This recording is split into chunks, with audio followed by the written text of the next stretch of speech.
Voilà raga, come state ragazzi? Spero tutto bene.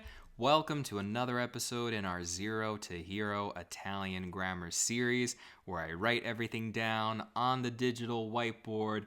We're having a lot of fun. We're now in lesson 6 and we're going to be covering direct object pronouns. I'm going to start in the present tense, and if I think as we're going through it, we can go to the past tense, we'll do that too. So make sure you have seen all of the videos that we've done so far in this series or other videos on my channel. That way you will be prepared to tackle object pronouns. All right, so let's take a look here at our digital whiteboard. So we're going to be talking about direct object pronouns.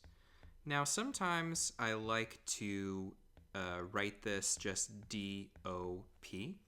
These are sometimes referred to as pronomi oggetti or pronomi del complemento oggetto diretto. There are a couple of other names you're going to hear these called. So, or they go by different names. So what is a direct object pronoun? This replaces the direct object with a pronoun. That's like the definition. But I'll show you an easier way of explaining it. Any given sentence in English, generally speaking, and also in Italian, follows what we call an SVO word order. Now that means we have a subject in a sentence in order to have a complete sentence. We have a verb, and then we have an object. We're going to be particularly talking about the direct object because you can have a direct and an indirect. The subject is who performs an action. I also like to call them the actor, but it's who performs an action. The verb is the action. And the object is what receives the action, or who the action is being done to. It could be what or who receives the action. Let's just put it that way for now. Okay, because to whom is now indirect. I don't want to get into indirect object pronouns. So we have a subject, a verb, and an object. Let's now put that into some more context. Besides just saying actor, verb, and what receives that action, let me show it to you this way. If I say, for example, Anna parla italiano. This means, and this corresponds perfectly to English. We have a subject, Anna, that's who in the sentence, who is carrying out an action. What is she doing? She's speaking, Anna parla. What is she speaking? Italiano. So a simple way of trying to identify, and let's do this here just to correspond with what we were looking at before. So subject, verb, object. Oh, let's make them different colors. That'll make it easier. Let's do subject. I'm just going to choose a random color, that the first color that comes up on the thing here. Let's do brown. Okay. So let's do the subject in green. That's Anna, or Anna in English. The verb came out in pink. Let's do parla. Oh, I wrote it twice in Italian. That's great. That's amazing. Anna speaks. That's amazing. Italian. That's funny. Okay. In English, speaks. The object, Italiano, Italian. A very simple way of identifying the direct object in a sentence. One of my Italian friends told me this many years ago when I was going through this topic. The direct object, let's call it, I was going to call it DOP, but that doesn't work. The direct object answers a question. It answers the question, who or what. So in this sentence, Anna speaks what? She speaks Italian. That's the direct object. Anna parla che cosa? Anna parla italiano, or l'italiano, you can also say. With languages, after the verb parlare, it is common to omit the definite article, but it is better if you were to use it. But anyway, Anna parla italiano. What does Anna parla italiano? But now we're talking about direct object pronouns, right? We've just been identifying the subject and the verb and the object, but how can we now use a pronoun to take the place of italiano, the direct object? Well, let's take a look at a list of all of those object pronouns, or should I just show you the masculine one first? Yeah, let's just do that. Okay, so let's take these once again. These guys here, I'm going to copy and paste them. Let's do copy, and we're going to put them here. Fantastico. And let's move them over. Wonderful. So we're looking at these once again, the joys of technology, right? I love it. So if I want to say instead, Anna speaks it, because maybe I don't want to always say Anna parla italiano, italiano, italiano. I can just say she speaks it. We know what we're talking about in a longer conversation. I would say Anna lo parla. In English, that would be Anna speaks it. In Italian, we put the object pronoun before the verb. In English, we tend to put it after. So that's just a word order situation. So let's do our highlighting once again, okay? Let's do what is the subject? So that's going to be in green. Anna, right? What's the object pronoun this time? It's the pronoun that is replacing the direct object. It in English, lo in Italian. And what's the verb? Parla. That didn't change. There you have it, my friends. That is how you use a direct object pronoun. So thanks so much, guys, for checking out. No, I'm just kidding. Thanks so much, guys, for checking out today's video. We're all done here. We got some more work to do. But this is the foundation right here, okay? You've got it. You've got the foundation. It's just now copy and pasting, basically, or just recycling, or whatever you want to call it, swapping one thing out for another. Let's look at all of the direct object pronouns, okay? Here's going to be all of them. We have mi, which means me. We have ti, which means you. Lo is him or it, because people and objects have genders in Italian. La, same thing, her or it. Ci, vi, li, le. So let's give these a translation, shall we? Me, you, him or it. We just saw it used as it in our example. Her, it, us, you all, them. This is masculine, and obviously it's plural because them is the plural of it. And them, female. All right. Let's now put these all in context.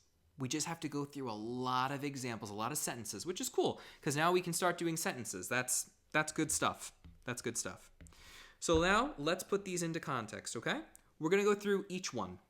So let's begin with me. Okay. So we could say, mi vedi? That means, do you see me? Because in Italian, to ask a question, we just use a rising intonation. Mi vedi? If I just said vedi on its own, that means, do you see? The direct object pronoun lets us know who it is you see. Who is receiving this action of seeing after you're performing it? Me, in this situation. Mi vedi? Do you see me? If I want to respond by saying, yes, I see you. So it's going to be I see, because I'm carrying out the action. So we put the verb vedere in the io form, vedo. And how do I say, who is it that I see? We're going to use that object pronoun for you. I see who? I see you. And in Italian, they put the object pronoun before the verb. So it's you that I see. So I'm going to say, Ti vedo. That means I see you. Ti vedo.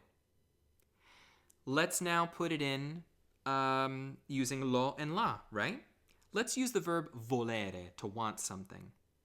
If I say, voglio il libro, what's the subject? And also the verb, because in Italian the subject and the verb can be built into one. Io voglio, I want. What is it that I want? What is receiving the action of my want? The book. So, what do? Il libro. So that's a masculine thing. It means it. If I look back at my list here, what is the masculine thing for it? That, right there. So I say, instead of voglio il libro, how do I say I want it? Well, I'm going to need lo. Where does lo go? Right before the verb. I want it. There we go. Lo voglio. What about if I want a feminine thing? Voglio, maybe l'acqua. I want water. Voglio l'acqua. Well, I want it, right? The direct object pronoun for it as a feminine thing is what? La. So, we said lo voglio for a masculine thing. This is going to be la voglio. Nice, right? It's not bad. Not bad. And this means I want it. And we know what it is based on context. We know it's referring to a feminine thing because I was saying voglio l'acqua before. Nice. How about if I want to now use two verbs? Let's up it a little bit because this is all you have to do. All right? Let me show you actually a few other examples. Let's just take a moment. I don't want to confuse you guys. Let's do the same thing again, okay? Let's say, let's use another direct. What is another verb that just is? So I want, let's do. That's great. Let's do. Okay. So we want to say, let's use the third person singular, third person plural. Let's do that. Li and le. That's even better. So fare. Fare means to do. So I'm going to say fare I compiti. And then the other one's going to be fare le spese, which means to do like the expenses. It means to go grocery shopping. Fare le spese or fare la spesa. I think it's fare la spesa. So instead of fare le spese, which I think you could use, let's say instead fare le... Yeah, we want to make something. Let's make fare le... What's a pasta? Fare le lasagne. There we go. So let's make lasagna, which you can also use in the plural. You could say lasagne, because, it's many, layers of lasagna. Okay. So I can say faccio I compiti, right? I do my homework. That's what it means in Italian. I do the homework, but it would be implied I do my homework. Faccio I compiti. If I want to say I do them, because it's plural in Italian, but I do it, but it's the plural version, li faccio. Cool.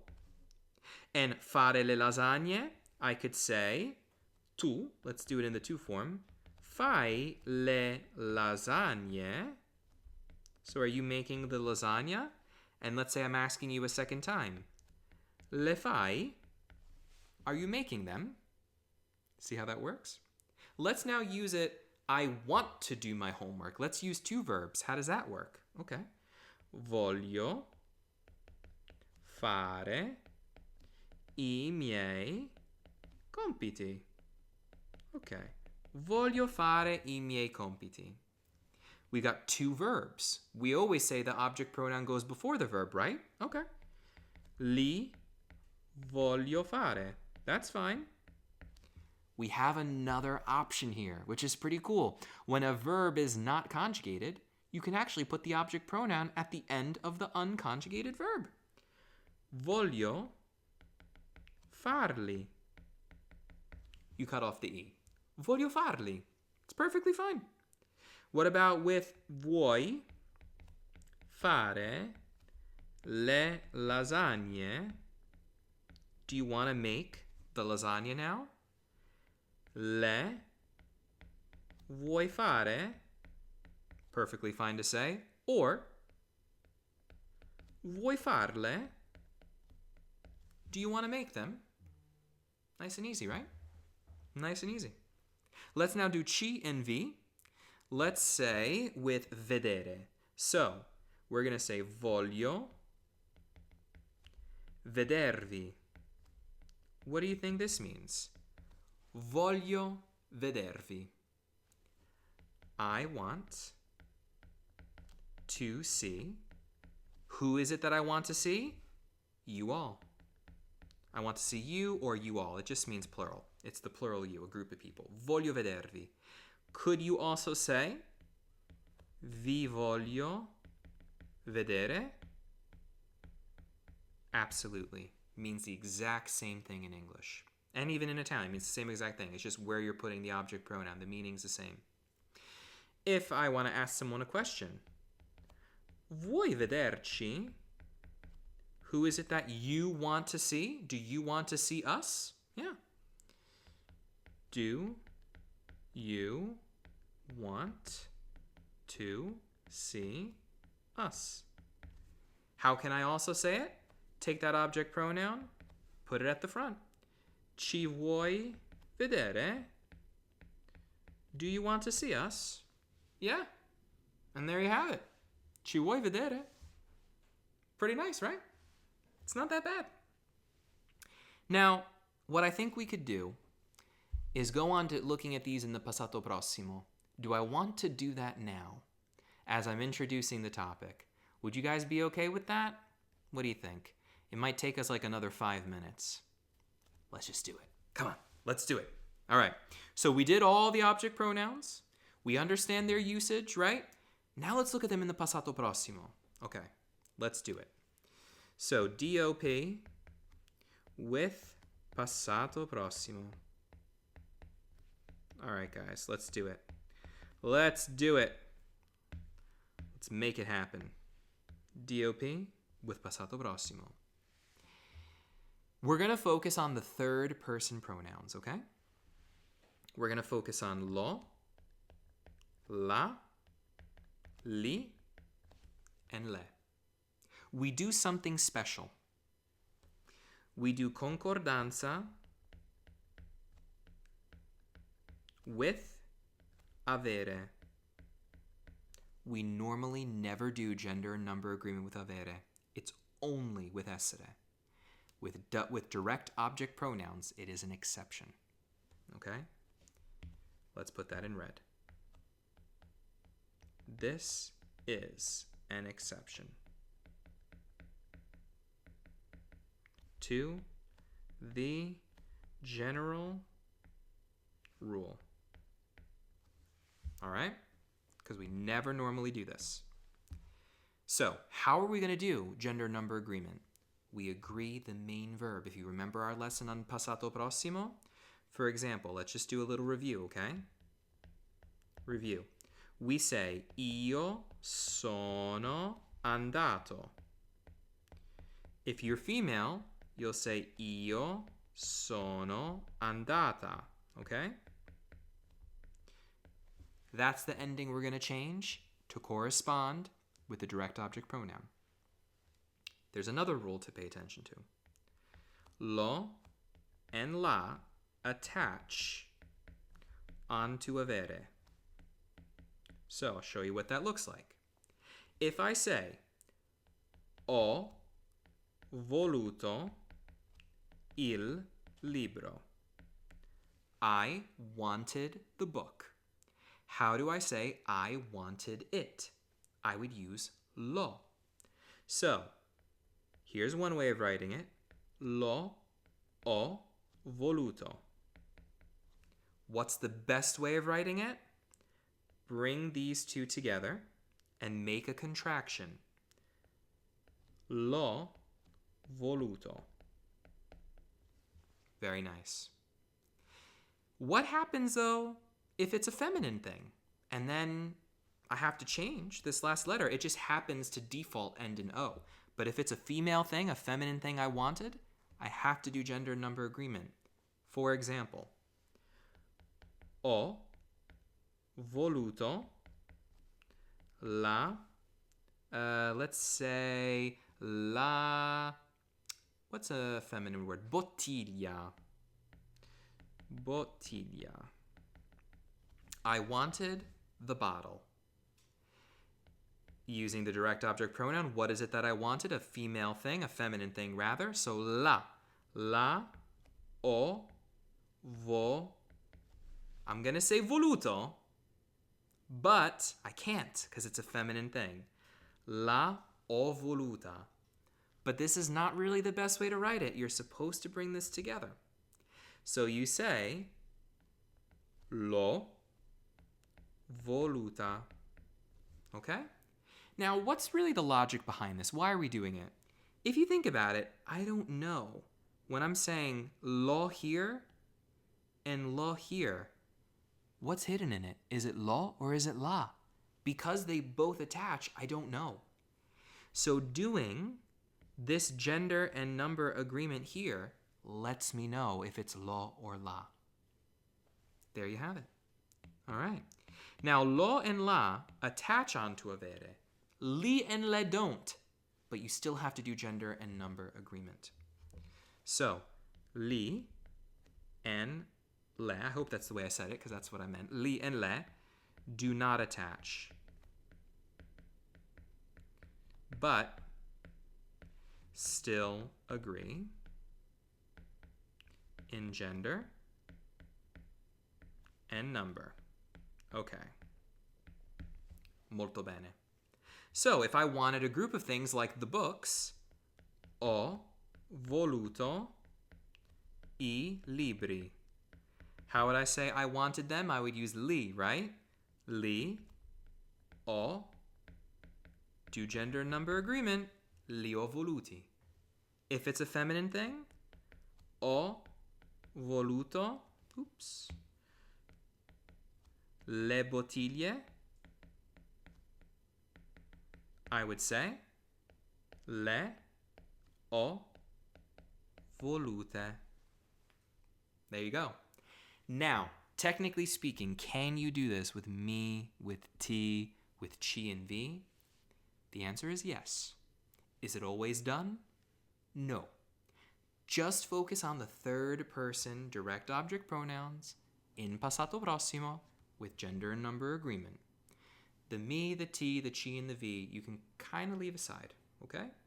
But every speaker is different, and your experience and your interlocutor, those are going to kind of also dictate what's going on here. But that is what we have going on. Let's do a quick recap, and then we're going to close up this video, okay? I want you guys to see how it all comes together. Let's begin this way. Let's say, parlo l'italiano. I speak Italian. How do I say I speak it? Lo parlo. Cool. How can I say I want to speak Italian? Voglio parlare l'italiano. How do I say I want to speak it? Two options when you got these two verbs in the present tense. Lo voglio parlare, I want to speak it, or voglio parlarlo. You can put that object pronoun at the end of the verb that's in its infinitive form, its non-conjugated form, just cut off the E. Now let's put this in the past tense. Ho voluto parlare l'italiano. Just putting it in the past tense. Okay? Ho voluto parlare l'italiano. Or maybe should I do it with, let's do a direct past tense for this, direct past tense for that. So this right here is the direct past tense with what we're looking at right now. But I want to do this one right here, okay? So this, I'm going to put it right next to it. Let's do that. We've got space. Let's do that. So, ho parlato l'italiano. So what is the language that I spoke? Italian. I'm going to make this little conjunction here, this little contraction rather. L'ho parlato. Perfect. Let's now move down to the past tense version of this right here. Ho voluto parlare l'italiano. We're going to do the contraction once again. L'ho voluto parlare. If it just so happened to be a female thing or a plural thing, we would go through that whole thing that we were just going through before, okay? Which I'm going to show you, but l'ho voluto parlare. Here you cannot decide where to put the object pronoun. It has to be next to avere. Let's do now that plural thing once again, just to show gender and number agreement. Let's say, voglio la bottiglia. Okay. I want the bottle. La voglio. In the past tense, ho voluto la bottiglia. How do we then put it in the past tense? Make the little contraction. L'ho voluta. Because I need to know what is in that contraction. Li and le just follow suit. Okay? They follow suit just because they don't want to be left out. So if it's ho voluto le bottiglie, that's going to be le ho volute. So while they don't attach, they still want to do gender and number agreement. And that, my friends, cari amici miei, is direct object pronouns in present and past tense. Hope you guys found this lesson useful. Let me know if you have any questions. Be sure to check out the other videos in our Zero to Hero Italian Grammar series. And be sure to stay tuned for what is to come. Always remember to spread the love, guys, and I'll catch you all in the next video. Ciao ragazzi, ciao!